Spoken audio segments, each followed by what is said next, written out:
오늘은 에베소서 1장입니다.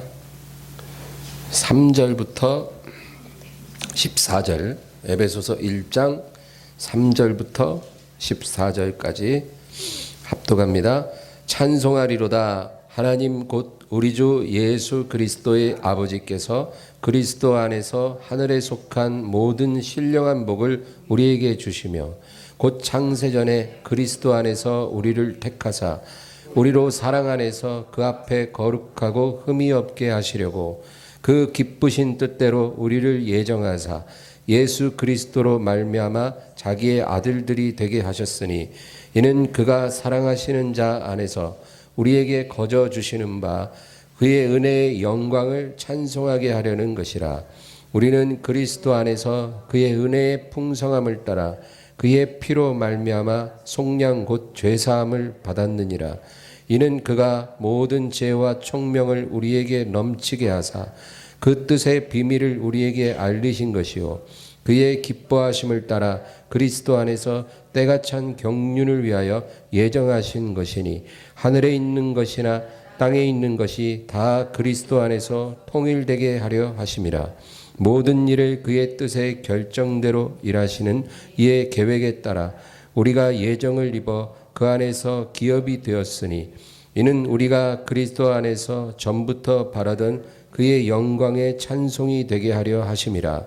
그 안에서 너희도 진리의 말씀 곧 너희 복음을 듣고 그 안에서 또한 믿어 약속의 성령으로 인치심을 받았으니 이는 우리 기업의 보증이 되사 그 얻으신 것을 속량하시고 그의 영광을 찬송하게 하려 하심이라. 아멘. 오늘 우리가 읽은 본문은 똑같은 말이 3번 반복이 되는데 그게 뭘까요? 오늘 본문 안에 같은 내용이 3개 반복됩니다. 첫째는 6절 보면 이는 그가 사랑하시는 자 안에서 우리에게 거저 주시는 바 그의 은혜의 영광을 찬송하게 하려는 것이라. 그의 은혜의 영광을 찬송하게 하려는 것이라. 그리고요 12절 보면 이는 우리가 그리스도 안에서 전부터 바라던 그의 영광의 찬송이 되게 하려 하심이라. 그리고 14절에 이는 우리 기업의 보증이 되사 그 얻으신 것을 속량하시고 그의 영광을 찬송하게 하려 하심이라. 이렇게 같은 내용이 3번 반복이 됩니다.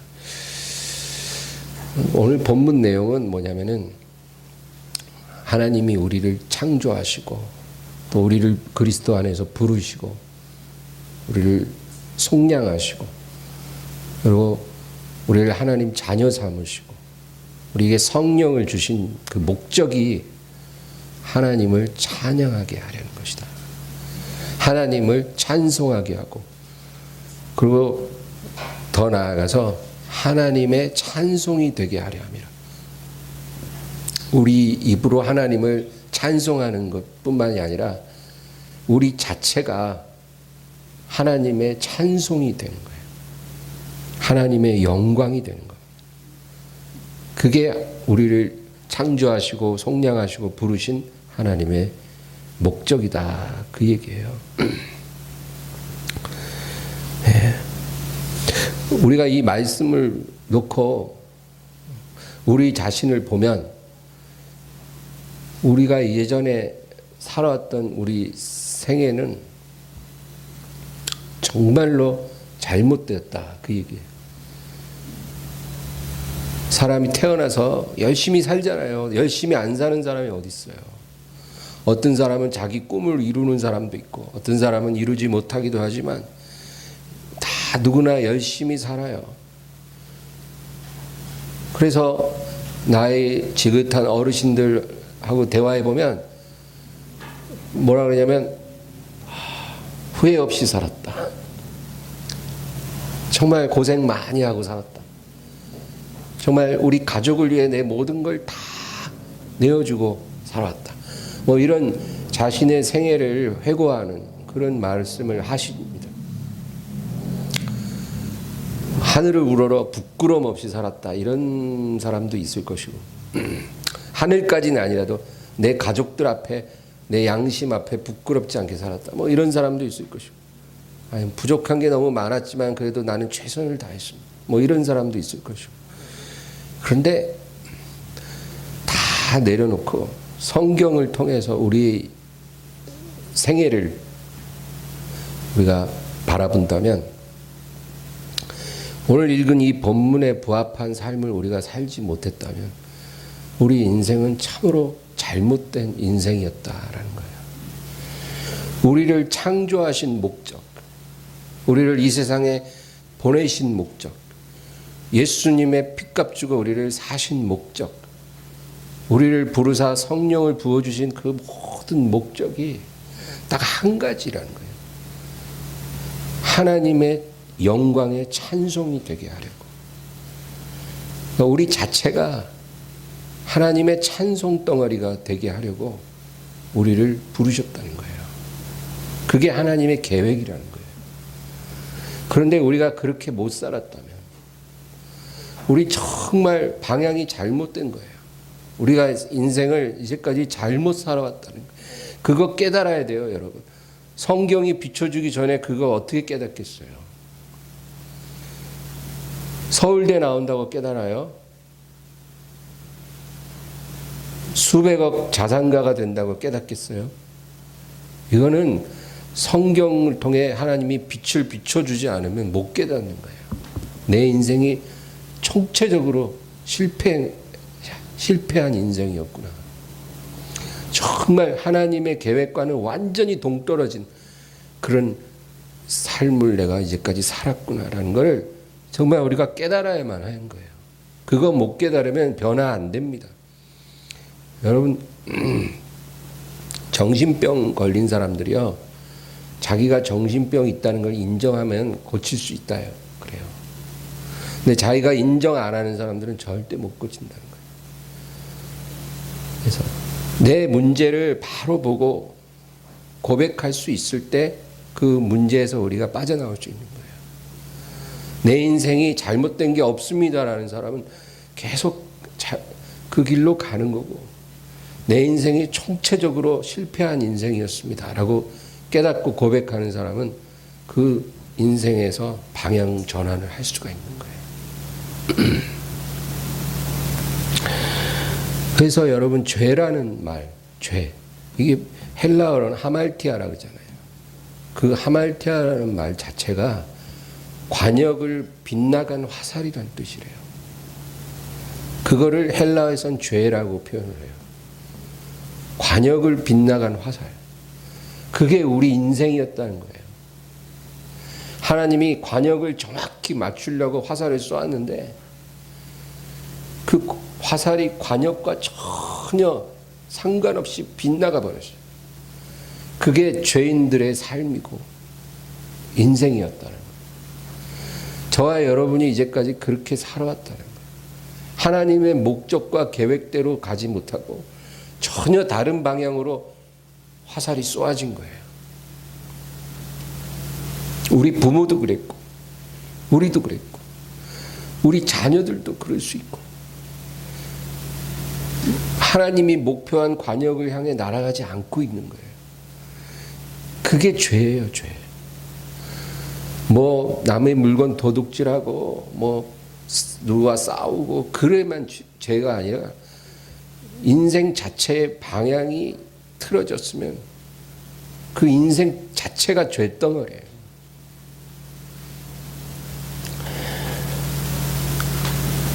그래서 저와 여러분도 그렇게 살았고, 지금도 이 세상의 대부분 대다수의 사람들은 다 지금 그런 잘못된 인생을 살아가고 있다라는 거예요. 그 사람이 이 세상에서 성공했든 안 했든 상관없어요. 청와대 주인으로 앉아 있어도 그 사람은 실패한 인생일 수 있다라는 거예요. 하나님 앞에서는. 하나님의 찬송이 되게 우리를 부르셨는데 우리 스스로를 한번 생각해 보면 돼요. 나는 지금 하나님의 찬송이 되어 있는가? 내 존재 자체가 하나님 앞에 찬송 덩어리인가? 막 영광의 빛을 발하고 하나님을 경외하는 향기가 나를 통해 풍겨나고 있는가? 그러고 있다면 우리는 지금 제대로 가고 있는 거고, 만약에 그런 것이 아니라면 잘못된 인생을 살아가고 있다는 거예요.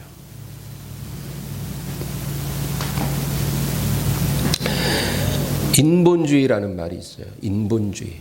이 말 정말 중요한 말입니다.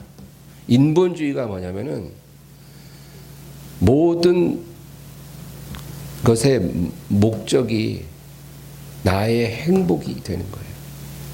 이 세상 모든 것의 목적이 바로 내가 되는 것. 나의 행복, 나의 구원, 나의 성공. 그것이 인본주의예요. 모든 것이 사람의 행복을 위해 존재하고 모든 것이 나의 성공을 위해 존재한다라고 생각하는 것. 그게 인본주의적인 생각이고 그렇게 살아가는 게 인본주의적인 인생이에요. 그래서 이 인본주의의 생각을 갖고 있으면 종교들 역시 인간의 행복을 위해 존재하는 것이다. 이렇게 생각을 한다는 거예요. 종교가 많잖아요. 그 종교들이 왜 있냐? 우리의 행복을 위해서 존재하는 거야. 그렇게 말을 해요. 인본주의자들. 하나님 역시 나를 위해 하나님 계신 거예요. 나를 행복하게 하기 위해, 나를 구원하기 위해 하나님이 있는 거예요. 너는 왜 믿냐? 내가 구원받기 위해, 내가 행복하기 위해, 내가 천국 가기 위해 믿어요. 여러분 이렇게 말을 하면 그게 굉장히 맞는 말 같지만 그게 사실은 인본주의적 신앙이라는 거예요. 하나님을 믿는 행위조차도 그 목적이 나에게 있잖아요. 나에게. 나를 구원하기 위해. 내가 이 세상에서 뭔가 행복하기 위해. 내 마음이 평안하기 위해. 하나님을 믿는다면 그것도 인본주의적 신앙이라는 거예요. 이게 깨어져야 된다는 거예요. 이게. 하나님의 자녀들도 대부분이 다 이런 인본주의적인 신앙을 갖고 하나님을 섬겨요. 자기를 위해. 이게 깨어지고 신본주의적인 신앙이 될 때 우리가 진짜 변화가 일어나는 거예요. 신본주의적 신앙이 뭐예요? 내가 기도하는 것은 이 기도가 하나님의 소원이기 때문입니다. 그래서 내가 기도로 하나님을 섬깁니다.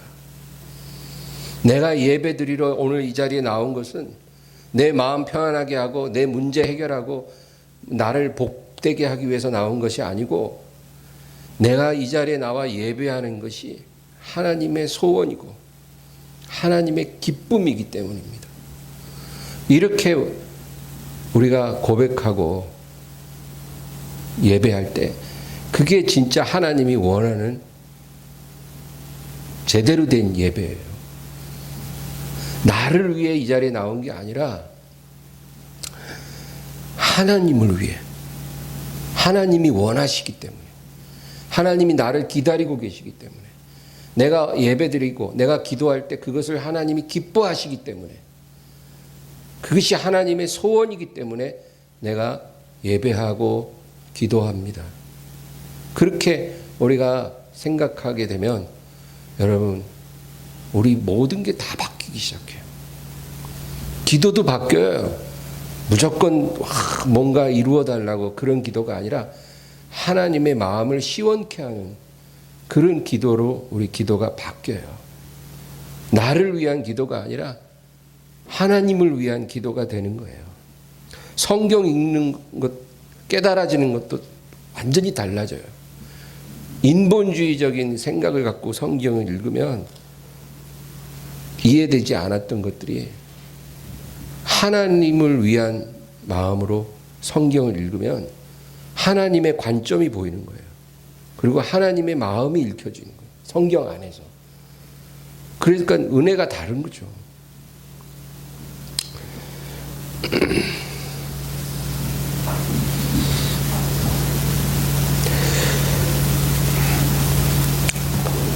오늘 본문 다시 볼까요? 11절, 12절이 제일 핵심적인 구절이에요. 11절, 12절만 다시 읽겠습니다.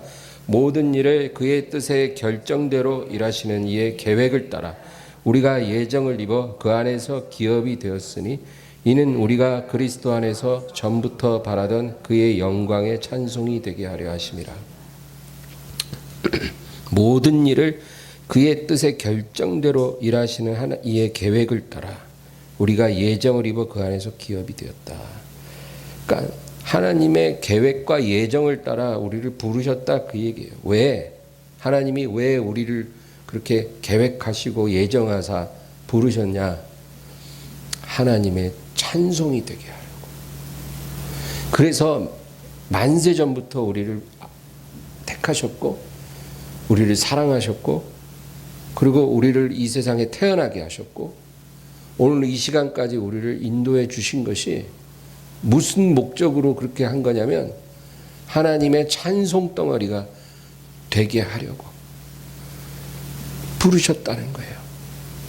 이거 깨달으면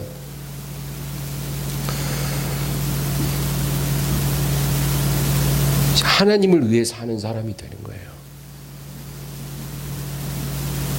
예배 드리는 것도 하나님을 위해서. 하나님이 원하시니까. 하나님 기뻐하시니까. 기도하는 것도 하나님의 기쁨이 되니까 기도하는 거예요. 여러분 교회 와서 기도 앉아갖고 1시간씩 기도하잖아요. 그 기도 시간이 그 기도 자체가 하나님의 기쁨이에요. 그래서 우리가 그 자리에 앉아 하나님을 기도로 섬기는 거예요. 그게 그 기도의 영광이지 어떤 내 소원을 이루기 위해서 기도한다. 이거는 어린아이 같은 그런 신앙이에요. 우리가 처음에 하나님을 믿고 교회를 다닐 때는 나를 위해서 교회에 나오는 게 맞아요. 어린아이가 뭘 알아요?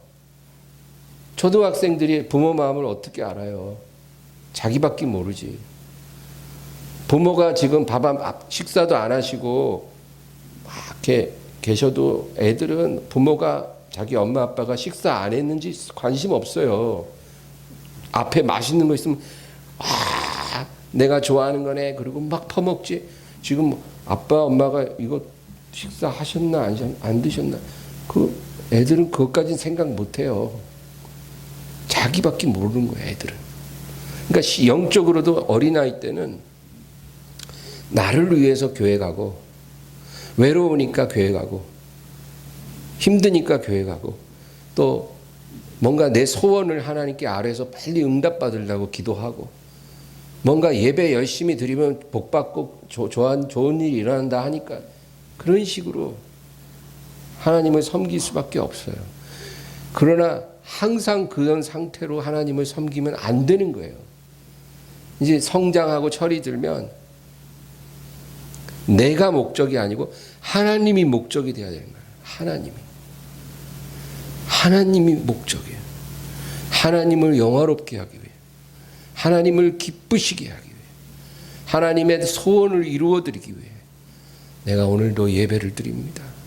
내가 오늘도 그것을 위해 기도합니다.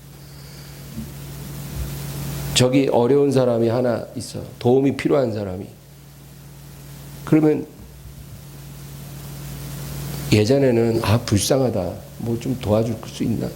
그런 정도로 생각했는데 하나님의 마음을 알면 내가 저 사람을 도와주는 것이 하나님의 소원이라는 것을 느끼는 거예요. 그래서 그런 관점에서 그 사람에게 도움을 주는 거예요. 이렇게 되면 그 사람을 하나님이 기뻐하시고 하나님의 찬송이 되는 거예요. 우리가 성경을 보면요. 하나님이 우리가 하나님께 드리는 어떤 제사, 예배 또는 예물 또 어떤 기도 이런 거를 하나님이 기뻐하는 게 아니라 그것을 드리는 우리 자신을 하나님이 기뻐한다는 걸 발견해요. 한번 성경을 다시 읽어보세요. 우리가 하나님 앞에 소를 잡아 드리면 그 소 드렸다고 해서 하나님이 소를 기뻐하겠냐고요. 우리가 금덩어리를 드리면 그 금덩어리를 하나님이 기뻐하겠냐고요. 아니에요. 하나님이 기뻐 받으시는 건 바로 그것을 드리는 우리 자신을 하나님이 기뻐하시는 거예요. 그래서 우리 자신이 온전치 않은 가운데 뭔가를 하나님 앞에 자꾸 드릴 때 하나님께서 그것 받고 싶지 않아 하세요. 우리가 하나님을 알면 뭘 가지고 갈까 그런 건 걱정할 필요가 없는 거예요.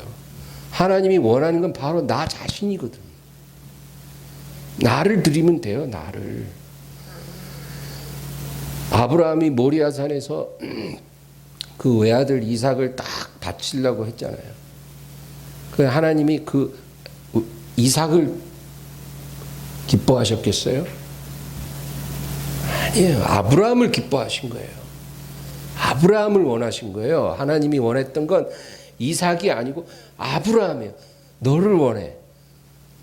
그리고 아브라함을 받으시고 기뻐하신 거예요. 영광 받으신 거예요. 다윗이 하나님 앞에 성전을 지어드리고 싶었어요. 그래서 나단 선지자에게 내가 하나님을 위해 성전을 건축하기 원합니다. 근데 하나님의 나단을 통해서 뭐라 그래요? 네가 짓고자 하는 그 성전이 나는 사실 필요가 없다. 나는 사람이 지은 집에 거할 수 없는 하나님이다. 하늘이 내 보좌고 땅이 내 발판인데 내가 어떤 집이 필요하겠는가? 만물이 내 입에 나오는 말씀으로 지어졌는데 내가 무엇을 너에게 원하겠는가? 그러나 네가 나를 위해 성전을 짓겠다 하는 그 마음이 내게 참으로 기쁨이 되었다. 그리고 다윗과 언약을 맺잖아요. 내가 사울에게서 내 은총을 거둔 것처럼 너에게서는 거두지 아니하리라. 너의 자손들이 아무리 패역할지라도 내가 너의 자손을 끊어버리지 않으리라. 그 언약을 하나님이 주신 것은 다윗을 기뻐하셨기 때문에 그렇게 하신 거예요. 하나님은 우리를 원하세요. 우리를. 하나님을 섬기고 하나님을 찬송하는 나를 기뻐하시는 거예요. 그래서 스바냐 3장 17절 제가 읽어드릴게요. 너무 잘하는 말씀이죠.